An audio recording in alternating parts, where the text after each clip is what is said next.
not fitting in the shop. We have a Ford F550 Super Duty turbo diesel, intermittent turn signals. It says you could hear them operating at all times, however they're not working on the outside. So let's check this thing out. Now I did notice what he was talking about when I pulled it in. You can hear the turn flasher, however you see no indication on the dash, nor are the lights flashing outside. If you take and you turn or push slightly on the multifunction switch, you see how it starts flashing? At this point it's now working outside as well. It's just simply we got to replace this multifunction switch. I don't think there's going to be any need for additional troubleshooting, because I know if I push this into certain positions, you'll see it start working up top. Right there. I'm not sure what's going on or what might have got in there, but a lot of dust, a lot of dirt. Alright, first thing we're going to do, just to give me some more room, is remove this cover. It isolates the fuse panel and whatnot. It's got these 4 retaining screws. Then there's Phillips head screws. I believe there's 3 of them. You should really disconnect the battery at this time whenever you're working around the airbag. So let's go out front, disconnect the negative terminal. 2, and one more right here. Okay. At that point I should be able to pop this apart. Okay, next, in order to remove the top half, the lock cylinder is blocking from coming out, so you got to put the key in, turn it to the run position. And you come under here and you'll see this little push button. Do this for you. And then you can pull out the cylinder. Alright, with the lock cylinder removed, we should be able to simply pull this up and out and over the shifter like so. I'm going to put the key back in and turn it off. You'll see I have a T20 Torx here and another one up top. So we're going to take and zip them out quick.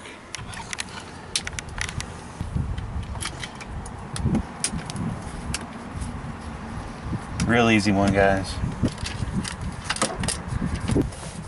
Okay, then you got 2 electrical connections, as you see here.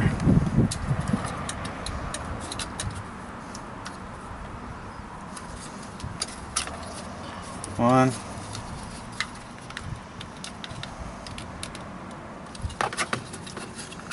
2. Yeah. If I had the extra time, guys, I would take this apart and clean it. To be honest with you, he needs the truck back. So, probably be a good idea to take and blow this down with an air blower at this point. Alright, we got the new switch here. So we'll take and do the side-by-side comparison.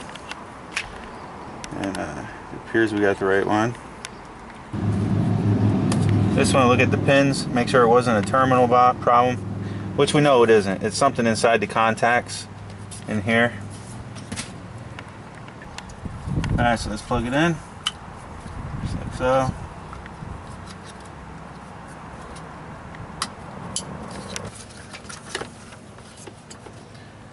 Make sure everything's going to line up.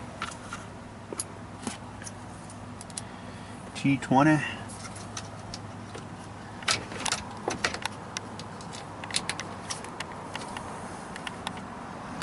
I don't want to tighten it up yet. You can bolt start it.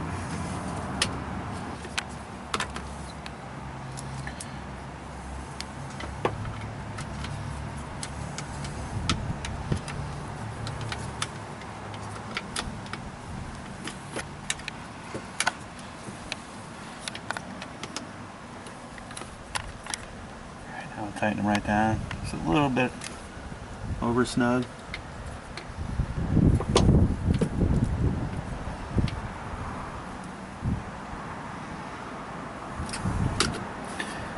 Alright. Let's turn the key on and try it. Alright, so what do we have on here? Windshield wipers, turn signals 4 ways. Keys on.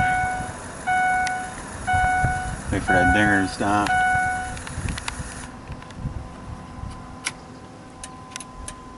Okay, 4 ways are working, showing that they're flashing up there.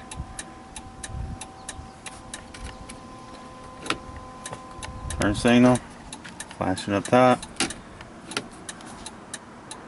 Right, left.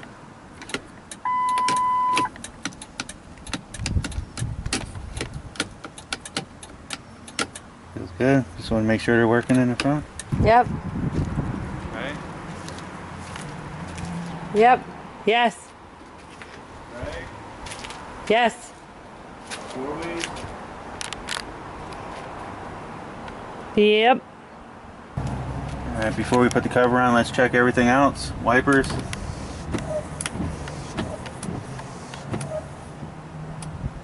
Center mitten.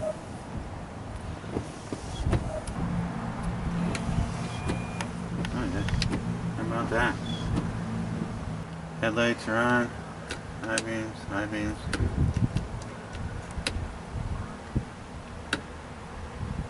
Alright, everything's showing that it's working. So now we can take and put the covers back on. Like I demonstrated before, key and run. Push up on that tab, pull it out. Top cover.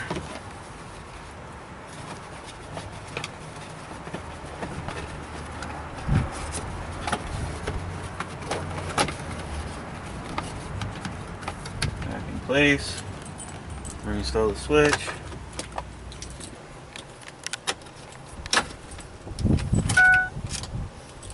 Key off.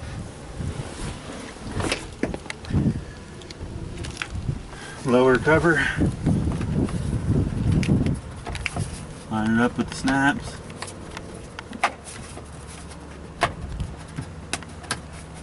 Set of retainers. Only plastic. One.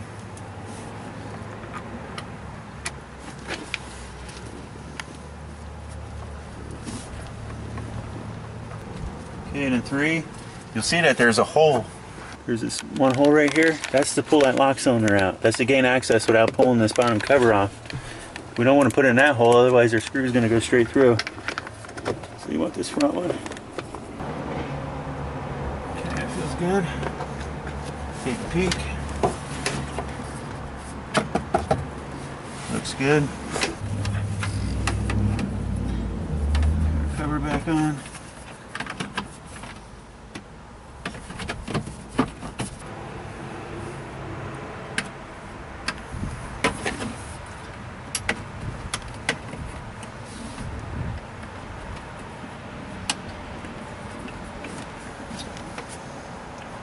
Maybe we'll clean that up later sometime and maybe have a spare.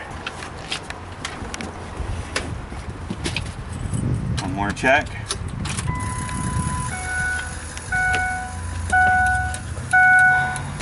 We know if it's flashing in here, it's flashing out there.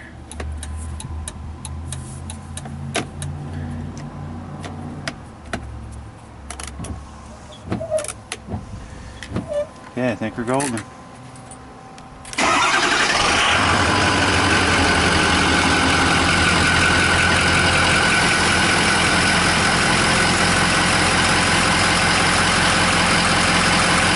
That's going to wrap this one up. Hope you enjoyed. Stay tuned. Alright, back with this 2004 Ford F550. We're going to be replacing the front steering stabilizer. This won't take long at all. Hopefully not. Looks like they were running over boulders or something with it. But that's not good. You're going to need an 18 millimeter and a 15 millimeter. 18 millimeter nut side and then bolt sides of 15.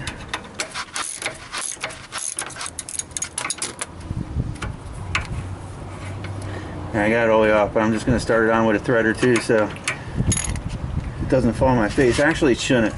With the way it's through the bracket on the other side, it's just going to stay there like so. I'm surprised he was even turning this thing, to be honest with you. Big one on there just to get it loose. Oh yeah. Would you be able to hold that top wrench on there for me? Yes, I can. I'm in a bad position.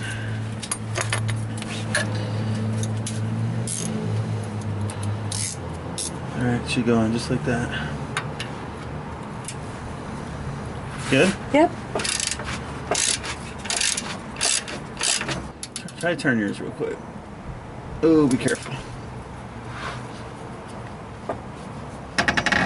Frozen and pushing a little bit. I just didn't want it to smack your knuckles when it broke loose.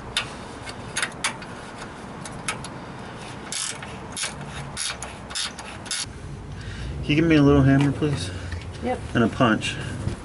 There you go, that'll work. Once he starts going, we'll be fine. I just don't want to damage the threads. I think we're good at this point.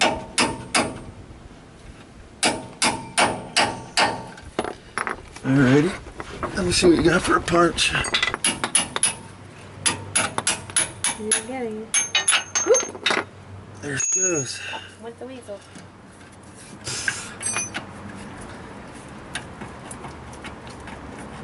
Okay, there she is. He was wondering why he was having some difficulties. Oh my god. Yeah. As you can see, this one. Alright. They didn't come with the bushings inside Gabrielle, so before I go knocking the bushings in, I want to make sure they fit over the holes. They do. Length seems about right. Should make sure they fit inside the brackets. Take our chances. Alright, it's a little bit of a pain, but if you kind of start in on an angle and give it a few twists and straighten up as you're pushing, you'll get it pushing through. And once you got to start it like so,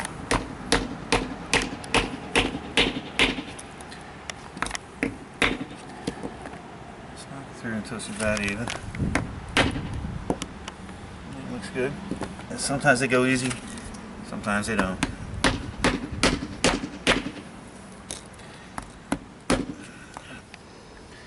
Alright, now we can install it back in the vehicle. When I tell you to, I'm going to need you to slide that bolt through. Alrighty? Yep. Alright, so now we're going to take and place our new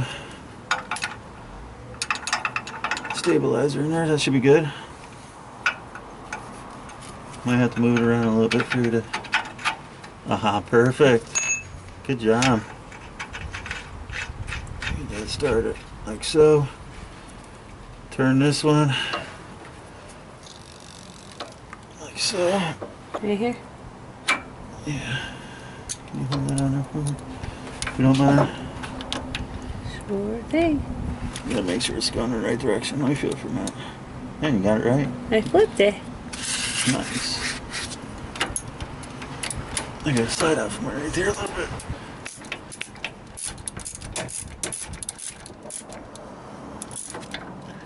I'm gonna have to do it both. Sorry. I tried. Just go quicker like this.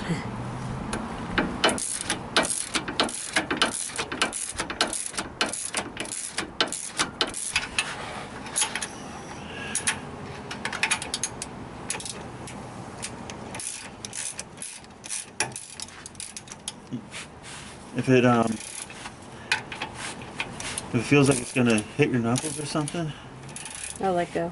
no, just do this. Just hold the wrench right there. Okay, and let it lock up against the frame. Perfect. Can you hold it there? Yep.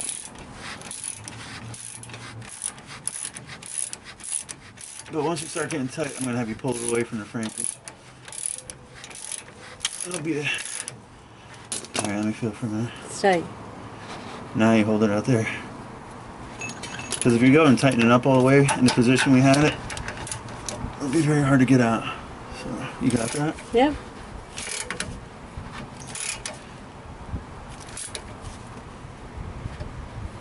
Okay, that should be good. Will the wrench come off? Yep. Nice.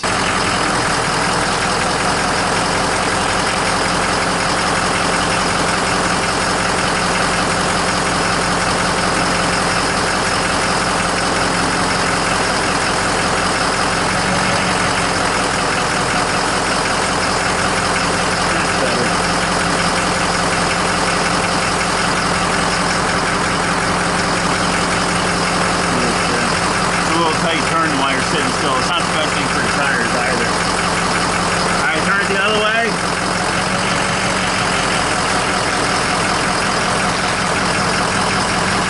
That's definitely all the way down. Alright,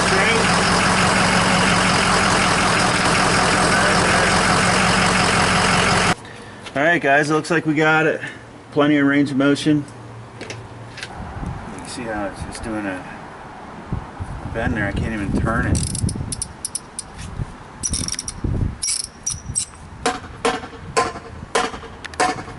So no wonder why it was binding and creaking and carrying on. One more thing before I close this out. I got the Tools and Time website just about rebuilt. Decided to go from the ground up, make it more mobile friendly and whatnot, more call to actions, user friendly, instead of all the other stuff I had going on. So I encourage you guys to get over there and check it out. Once it's online, I'll have all my playlists and categories and whatnot. And I think it's going to be a lot better this time around. Along with the forum, if you have a question, myself or one of the other viewers or subscribers to the forum can help you out. There's so much knowledge out there that can be shared, just being retained. And all you guys have to do is ask the question. Now this is nothing to compete with another forum or whatnot. To be honest with you guys, on a daily basis, when I need information, I go to multiple sources. I use Mitchell On Demand, I use ShopKey, I go to regular manuals, Chilton's. There's so much valuable information throughout, and you may just find your answer when you look in multiple sources. So that's all it is, guys. Let's get back to this F550. It's time to replace the rear brake pads. Actually, guys, I'm not going to take you along with this one. I just got to get it done, and I won't waste your time playing with this Ford any longer today. So have a good one, guys. Stay tuned. One more quick thing, guys, before I let you go. Whenever you're doing brakes on something, always make sure your caliper floating pins are free. I just got done cleaning this one, and when you pop them out, they may look relatively clean. This one I actually had to knock out with a punch, but what happens is this boot is most likely still good, but it gets rust built up around the outside of it where it retains inside this bracket. So what you want to do, you want to pull this out like so. And you can see just this buildup here, and you want to clean this inner portion out. Another thing that works really good, you get yourself a few of these flap wheels. It's pretty much a sanding wheel. Find the one that fits where you need it.